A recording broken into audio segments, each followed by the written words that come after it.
Olá pessoal, eu sou Marcelo Spaldi, escritor, editor, jornalista. Este é o canal Formação de Escritores e hoje nós vamos falar sobre leitura crítica. O que é, afinal, leitura crítica? Qual a diferença entre leitura crítica e revisão, leitura crítica e edição? Depois da vinheta a gente vai explicar todos esses conceitos. Enquanto isso, não deixe de se inscrever no canal, compartilhe nossos vídeos, divulgue nosso material para continuarmos produzindo esse conteúdo sobre escrita, sobre literatura, sobre leitura para todos vocês. Então, depois da vinheta eu volto para explicar o que é, afinal de contas, leitura crítica.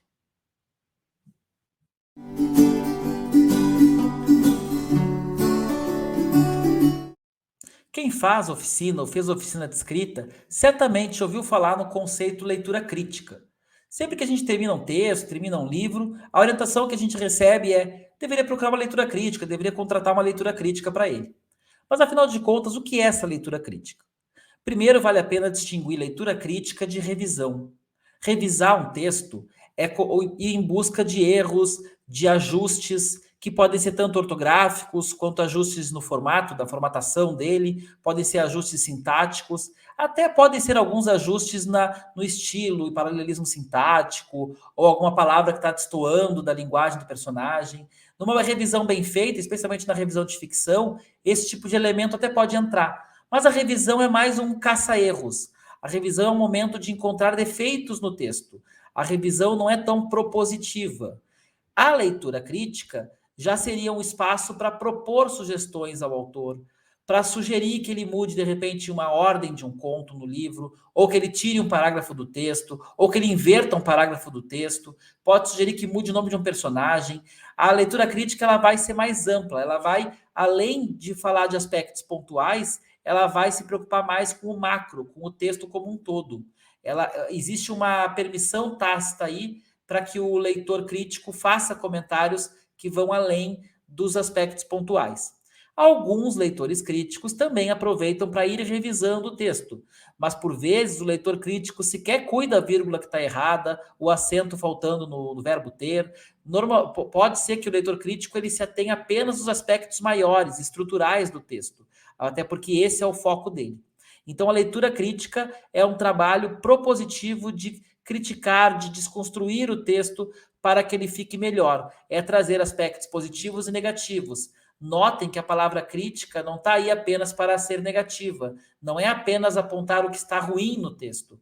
É apontar aquilo que poderia ser melhorado, apontar aquilo que de fato está ruim, apontar aquilo que funciona, que está bom. Às vezes o autor tem um elemento interessante no texto que ele usa pouco e o leitor crítico pode observar isso e sugerir que ele use mais esse elemento no texto. Então a leitura crítica é mais ampla, é mais abrangente do que a simples revisão do texto. Só que aí vem uma outra dúvida. Então, qual a diferença entre leitura crítica e edição? Se, afinal de contas, a leitura crítica ela faz esse trabalho de mexer no texto, de cortar frases, de inverter parágrafos. A rigor, quando nós tínhamos um modelo, que ele ainda existe, né? Mas hoje ele já é a exceção para o autor iniciante. Mas quando nós tínhamos um modelo em que nós mandávamos o original para a editora e a editora de fato trabalhava no livro, ela pega o livro, ela lê, ela edita, ela sugere, nós tínhamos aí no editor um trabalho de leitura crítica. Então eu diria que muitas vezes o conceito edição, leitura crítica se confundem. É que muitas editoras hoje sequer leem o livro do autor, o que eu acho um crime, né? Não deveriam nem se chamar editoras, mas enfim, afinal a editora edita. Se a editora não edita, não sei como é que ela se chama editora. Mas muitas editoras hoje recebem o original do Word, dizem para o autor que está lindo, maravilhoso, sem sequer ter lido, às vezes mandam para alguém revisar e publicam, porque elas não ganham dinheiro vendendo livro, elas ganham publicando livros. E algumas editoras, para cobrar mais barato, para fazer mais livros, elas acabam sequer lendo os originais. Quem dirá fazendo uma edição, uma leitura crítica adequada, responsável. Sabendo disso, muitos autores hoje acabam contratando profissionais para fazer a leitura crítica antes de mandar para editoras ou antes de enviar para concursos. Enfim, aí é uma escolha de cada autor, né? Eu acho que a editora tem o dever, sim, de fazer essa edição, essa leitura crítica. Mas o fato é que muitos profissionais têm prestado esse serviço diretamente para o autor. Então, o conceito de edição, ele se confunde, sim, com conceitos de leitura crítica. Alguém pode dizer que a edição, por exemplo, no jornalismo, é quando alguém vai lá cortar o texto, enxugar o texto, deixar ele mais adequado ao espaço, até ao discurso de um jornal. E a leitura crítica é mais propositiva, é mais construtiva. Ok, aí nós teríamos a leitura crítica, a edição e a revisão, nessa ordem, né? A leitura crítica como algo mais abrangente, a edição menos abrangente que a leitura crítica, mas mais abrangente que a revisão, e aí sim a revisão como aquilo mais pontual. Mas na prática, especialmente na ficção, na literatura, a gente tem visto que a leitura crítica vem a preencher um espaço que era dos editores, e que na verdade deveria continuar sendo. Eu acredito que mesmo que o autor contrate uma leitura crítica para o seu texto, seria importante sim que a editora fizesse o trabalho dela e editasse o livro. Ela tem que ler o livro e dizer se tem um conto que está destoando dos outros, se tem algum trecho que pode gerar algum processo que está potencialmente ofensivo, racista, homofóbico, etc. É papel da editora também fazer isso, mas o autor pode contratar essa leitura crítica. Quando contratar leitura crítica? Eu sempre acho que a primeira leitura de um texto não deve ser de um profissional. Quando a gente acabou de escrever o texto, além de nós mesmos relermos, claro, a gente pode ter alguns contatos, alguns colegas, alguns amigos que vão ser os primeiros leitores. O Stephen King fala isso no livro dele, o Assis Brasil fala sobre isso. Então é natural que os escritores tenham seus primeiros leitores de confiança. Esse primeiro leitor eu não acho que deva ser contratado, não acho que deva ser um leitor crítico. Deve ser alguém que realmente tenha algo a contribuir com o texto, que faça uma leitura honesta, mas que seja alguém mais de coleguismo, uma parceria. A pessoa se torna o primeiro leitor de um colega, e esse colega faz a primeira leitura para ela. Agora, quando a gente está com um conjunto de contos pronto para publicar, ou quando a gente tem um conjunto de contos para mandar para um concurso, ou a gente tem um livro que está finalizado ou que está quase finalizando, talvez nesse momento valha a pena fazer leitura crítica, vale a pena contratar alguém para fazer leitura crítica. Não é um trabalho barato, é um trabalho que ele exige bastante de quem faz, então ele acaba se tornando um trabalho, vou dar um número aqui aleatório, mas não é um chute, né? É um valor que muitas pessoas cobram R$ 10 por página. Imagina que um livro de 100 páginas são R$ 1.000 de uma boa leitura crítica. Esse número pode ser muito maior, é claro, e se for muito menor, tem que entender por que é tão menor. Afinal de contas, é trabalhoso, sim, fazer uma leitura crítica. Fora isso, às vezes a pessoa, quando tem um conto para mandar para um concurso, um conto só avulso, também acaba contratando leitura crítica. Vai ser mais caro do que R$ 10 por página, mas pode valer a pena. E uma boa leitura crítica, por vezes, se torna uma verdadeira oficina, um verdadeiro curso para quem contrata. Porque o leitor crítico vai apontar questões bem específicas, inclusive apontar pontos fracos do texto. Por exemplo, os diálogos estão mal construídos. Aí o autor daquele texto talvez vá buscar o conhecimento em diálogos. Vai ver um vídeo nosso no YouTube, vai fazer uma oficina, vai procurar um curso. Então a leitura crítica também, por vezes, se torna uma ferramenta interessante didática para aprimorar o nosso texto. Então são alguns usos aí da leitura crítica. Eu já vi, inclusive, pessoas me mandarem dizerem que os livros estão empacados, eu estou na metade do livro, não consigo terminar, o que eu faço? E às vezes a sugestão é, de repente, contrata uma leitura crítica para as primeiras páginas, para esse começo do livro. Não espera terminar o livro inteiro, até para ver se está fluindo, se não vai ter muito problema já lá no começo, ao invés de investir numa leitura crítica do livro todo. Quem faz formação de escritores aqui conosco, www.formaçãodeescritores.com.br, tem esse acompanhamento, tem essa assessoria no texto, nessa versão inicial do texto, dentro do curso de formação de escritores.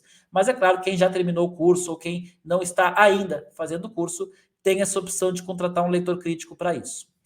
Deixa eu trazer para vocês aqui ainda nesse vídeo um exemplo, vou ampliar um pouquinho a tela aqui, um exemplo de um texto, para a gente fazer isso na prática. Então, eu peguei um texto aqui, um trecho do Quarto de Despejo, da Carolina Maria de Jesus. É um texto clássico, é um texto simbólico, é uma referência para quando se fala sobre relato, quando se fala sobre o espaço da mulher negra, das autoras negras, e o apagamento desse espaço também. Mas eu quero ler esse texto imaginando que não sabemos quem é o autor, e a pessoa pegou para ler esse texto. Daí a gente vai comparar o que faria um revisor, o que faria um corretor, o que faria um leitor crítico. Então vamos lá. Levantei de manhã triste porque estava chovendo. O barraco está numa desordem horrível. É que eu não tenho sabão para lavar as louças. Digo louça por hábito, mas é as latas. Se tivesse sabão, eu ia lavar as roupas. Eu não sou desmazelada. Se ando suja, é devido à reviravolta da vida de um favelado. Cheguei à conclusão que quem não tem de ir para o céu, não adianta olhar para cima. É igual a nós que não gostamos da favela, mas somos obrigados a residir na favela. Antigamente era a macarronada o prato mais caro. Agora é o arroz e feijão que suplanta a macarronada. São os novos ricos. Passou para o lado dos fidalgos. Até vocês, feijão e arroz, os abandonam. Vocês que eram os amigos dos marginais, dos favelados, dos indigentes. Vejam só, até o feijão nos esqueceu. Não está ao alcance dos infelizes que estão no quarto de despejo. Quem não nos desprezou foi o fubá, mas as crianças não gostam de fubá. Quando pus a comida, o João sorriu. Comeram e não aludiram à cor negra do feijão. Porque negra é nossa vida, negra é tudo que nos rodeia. Esse é o trecho do livro, publicado em 1960, pela Carolina Maria de Jesus, que é uma autora negra, uma mulher que vivia num subúrbio. A história da Carolina tem vários vídeos na internet contando, não é o caso agora de retomar. Mas um revisor mais clássico, uma pessoa não acostumada com a ficção, ela vai chegar aqui e ela vai começar a dizer que não pode começar a frase com mas, que aqui são as latas, não é as latas, que o desprezou aqui está errado. Ela vai começar a encontrar vários problemas ortográficos e problemas sintáticos de morfologia no texto, além de não aceitar esse, aqui tem um pus, né? Além de não aceitar essa coloquialidade, esse coloquialismo de, por exemplo, mas começando frase, ou de pronome oblíquo no começo da frase, que aqui até não sei se tem exemplo, mas é um caso clássico, me empresta, né, no lugar de empresta-me. Então, tem também, mesmo quem vai fazer revisão no texto literário, deveria primeiro conversar com o autor, entender qual é o objetivo do texto, qual é o grau de formalidade que ele vai dar para aquele texto. Porque o que é corrigir, o que é revisar? Que revisar e corrigir também são coisas diferentes. Mas corrigir é colocar dentro de algum padrão. Normalmente, quando se fala em texto, se fala no padrão da norma culta. Mas será que num texto ficcional, no diálogo, narrador primeira pessoa, sempre a norma culta que vai ser a melhor escolha? Será que o mais correto seria dizer empresta-me do que me empresta? Então, também precisa ter essa conversa com o revisor e com o corretor. Agora, o leitor crítico, ele vai ter lido o texto inteiro, ele vai entender essa nuance do texto. Ele vai entender que o texto pode propositalmente estar fazendo algumas concessões para aproximar da coloquialidade. E aí ele não vai, por exemplo, dizer que o mas, começando uma frase, está errado. No caso específico da Carolina, já é uma polêmica de décadas, se deveria deixar o texto com os erros, entre aspas, de ortografia e de gramática que ele tem, ou se ele deveria ter sido revisado como o texto de tantos autores são revisados. Essa polêmica a gente não vai entrar nesse vídeo agora, vale um debate para um outro vídeo. Mas mostrando aqui que o revisor ele vai simplesmente marcar os erros, que nem aquela tia lá que às vezes no colégio ficava na criança de primeiro, segundo ano, 7, 8 anos, botando canetinha vermelha nos erros de ortografia. Gente, isso daí acaba com a vontade de alguém escrever. Se a pessoa, imagina só a gente começando a correr. Se a cada passo que eu der, o professor disser que eu estou dando o passo errado, eu não vou correr. Então a gente deveria muitas vezes antes de olhar, de revisar, antes de corrigir, olhar o conjunto, olhar o quadro geral e fazer uma crítica construtiva. Apontar o que poderia melhorar no texto, o que está bom no texto. Um leitor crítico certamente iria sublinhar esse trecho aqui, porque a Carolina de Jesus tem metáforas, tem frases incríveis. Essa aqui é uma frase fantástica, até para que ela entenda que tipo de construção funciona bem nesse texto mais autoral, mais memorialístico. Então aí nós temos apenas um pequeno exemplo dessa distinção entre o que faria um revisor e o que faria o leitor crítico. Claro que o trecho é muito pequeno, né? A gente precisaria de um espaço, de um texto maior, para que isso ficasse mais claro. Vamos falar um pouquinho agora, então, das etapas de revisão. A gente vai ter o que eu chamei de correção, que viria antes da revisão. Aqui é corrigir erro, aqui o Word faz bem. Aqui é aquela letrinha que entrou errado, 2 S que a gente comeu um S, um erro de digitação. Isso é corrigir. É corrigir dentro de alguma norma que a gente quer respeitar. A ortografia, em geral, nós devemos respeitar. Ali é um caso muito específico da Carolina de Jesus, mas erros ortográficos num texto, em geral, eles não têm muita função. Então, o corretor é isso. O corretor ele vai simplesmente observar objetivamente aquilo que está errado de acordo com um determinado padrão. O revisor, ele já vai olhar um pouco para o estilo do texto. Ele já vai olhar um pouquinho além daquele erro de 2 S's ou de 2 R's. Ele vai olhar, por exemplo, para a extensão da frase, ele pode olhar para a repetição de palavras, ele vai também arrumar questões de estilo, ele vai além da correção. Aqui é uma linha progressiva, né? No mundo ideal, talvez uma pessoa corrigisse, uma outra revisasse e uma outra fizesse a edição / leitura crítica. Que aí sim, aqui é o momento de olhar para além da frase, além da repetição de palavras, também olhar para a questão dos personagens, da cena, do parágrafo, do capítulo, para olhar para o todo. Marcelo, mas a gente deveria fazer o que primeiro? Deveria primeiro fazer a revisão ou primeiro fazer a edição?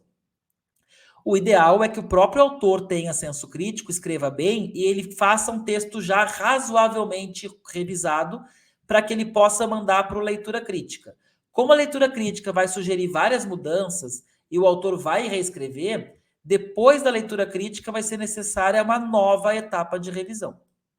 Então, no mundo real, que a gente não tem dinheiro infinito, bem pelo contrário, o autor sendo bom em português, e temos vários vídeos aqui também para ajudar vocês no português, o autor sendo melhor em português, ele vai entregar um textinho mais pronto para a leitura crítica, o leitor crítico não vai perder tempo ou perder até o foco dele nos erros bobos de português e vai conseguir focar mais na história, mas depois o texto deveria sim passar por um revisor profissional já feita a leitura crítica. E ainda tem uma quarta etapa aqui, que nos trabalhos acadêmicos ela é bem importante, no texto literário ela não é tão relevante, que é a formatação do texto no Word. Por que não é tão relevante assim no texto literário? Porque são raros os concursos que exigem alguma coisa tão específica, como é o caso do texto acadêmico, a BNT, aquela função toda. Mas algumas pessoas não sabem usar o Word direito, não se atrapalham, fazem espaço no lugar de parágrafo, coloca espaço, vírgula, espaço, dá enter no fim de cada linha, tem cada bagunça que a gente recebe. Então, essas pessoas talvez devessem sim ou contratar um revisor que também formate ou chamar alguém para formatar. Porque num concurso é a mesma coisa que entregar uma redação de vestibular cheia de garrancho. Não se entrega num concurso original com uma editora um texto com muitos problemas de formatação. Então, a formatação é uma outra instância da revisão também. E abaixo delas, abaixo não porque elas sejam menores, mas porque elas são outra coisa, eu colocaria a leitura crítica de novo e a preparação de originais. Por quê? Porque muitas vezes o autor escreve o texto, mas o texto ele está muito truncado, ele está muito mal escrito, mas é um autor renomado, um autor que, enfim, ele não vai parar para aprender a melhorar aquele texto. Ele vai mandar para uma editora e a editora vai contratar um preparador de originais, que muitas vezes está identificado lá no livro, preparador de originais fulano. Não posso dar muitos detalhes, até porque a gente está aqui no YouTube publicamente, mas uma vez uma Big Brother, uma ex-Big Brother, iria publicar um livro intermediado aqui pela editora, e a forma de produzir esse livro, que essa editora que a gente estava buscando faria, era entrevistar essa Big Brother para escrever o livro para ela. Mas quem vai assinar, claro que vai ser a Big Brother.